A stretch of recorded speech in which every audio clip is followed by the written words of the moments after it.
শুরুই হয়ে গেল 100 দিনের কাজ।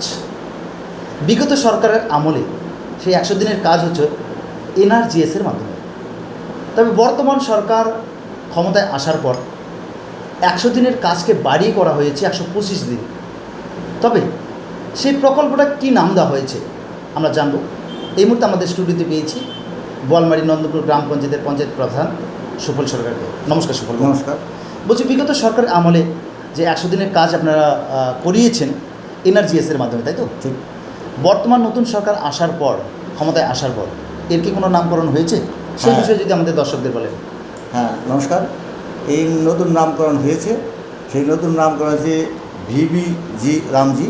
এই ভিবিজি রামজির মাধ্যমে বর্তমান প্রকল্পে যে কাজগুলো হবে সেই কাজগুলোর মধ্যে প্রথমে আমাকে যেসব কাজের কথা মোটামুটি আজকে ভার্চুয়াল মিটিং উত্থাপন করা হয়েছে সেই ভিডিও বিষয়, তাই তো? ভিডিও বিষয়। হ্যাঁ, আমাদের অঞ্চলে কমসে কম 20টা প্রকল্পের কাজ আচ্ছা করার কথা বলা হয়েছে এবং সেই কাজের মধ্যে যেমন সিসি ড্রেন থাকতে পারে। আচ্ছা আচ্ছা। তারপরে ধরো পেপার ব্লকের রাস্তা থাকতে পারে, যে গ্রামাঞ্চলের রাস্তাগুলো। হ্যাঁ, রাস্তাগুলো মানে কি আমাদের বিকশিত ভারত মানে করতে গেলে আমাদের সরকার মানে বিজেপি সরকার মূলত গ্রাম উন্নয়ন করতে গেলে রাইট, বিকশিত ভারত হইতে গেলে আমাদের গ্রামের উন্নয়নটা অগ্রাধিকার। আমাদের গ্রাম পিছিয়ে থাকলে কিন্তু বিকশিত ভারত হবে না।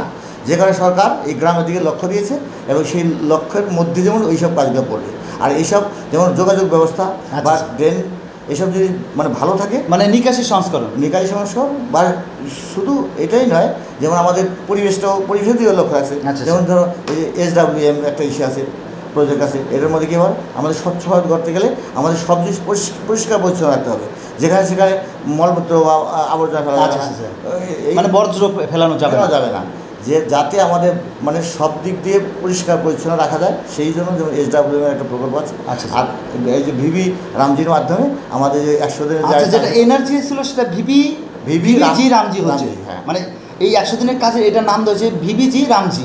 আচ্ছা, নতুন নাম। আমরা আগে যেটা এনআরজি ছিল বর্তমানে সেটা ভিবিজি রামজি নতুন নামকরণ করা হয়েছে। আচ্ছা আচ্ছা। এর মাধ্যমে যাদের নাকি জব কার্ডগুলো আছে তারাই কাজ পাবে এবং জব কার্ড ছাড়া কাজ কিন্তু পাবে না। বলছি, আমাদের অঞ্চলে কি ধরনের কাজের প্ল্যান রেখেছেন বর্তমানে, মানে পরিকল্পনা রেখেছেন আর কি? হ্যাঁ, যেহেতু এখন বর্ষা সিজন তো মাটি কাটা কাজ চলবেই না। আর যদি টুকিটাকি কোনো জায়গায় দাঙ্গা থাকে সেখানে যদি কারোর পরামর্শ করবে। আর নচেত ধরো যে কথা বললাম যে সিসি ড্রেন হতে পারে, আচ্ছা, পেপার ব্লক হতে পারে, সিসি রাস্তা হতে পারে। আচ্ছা স্যার, এই ধরনের যেটা এর আগে ছিল যেটা ওই ঢালাই রাস্তা, সেটা কি বলা হতো? মানে পথ সংস্কারের মাধ্যমে যে ঢালাই করে দেওয়া হতো, ওটাকে কী বলা হতো? সিসি রোড বলা হতো। সেটা কি হবে? হ্যাঁ, সিসি রোড তো থাকবেই, কিন্তু সিসি রোড যদিও থাকে, বর্তমান সরকার একটা গাইডলাইন দিয়েছে কি বলতো, যে 2 লাখ টাকা নিচে যেমন রাস্তাগুলো না করলেই ভালো, তাতে কাজে একটু অসুবিধা হয়। যে কারণে একটু রাস্তা যাতে একটু বড় ধরনের রাস্তাগুলো করা হয়, মানে 2 লাখ টাকার উপরে যেন বাজেটে 2 লক্ষর প্রয়োজন হয়। হ্যাঁ, এরকম মানে বৃহৎ আকারের কাজ আর কি বলা যেতে পারে। মানে ঠিক। ধন্যবাদ সুবল, আগামী সমাজের সময় দেওয়ার জন্য। নিশ্চয়ই আগামী দিনে দেখা হবে। নমস্কার।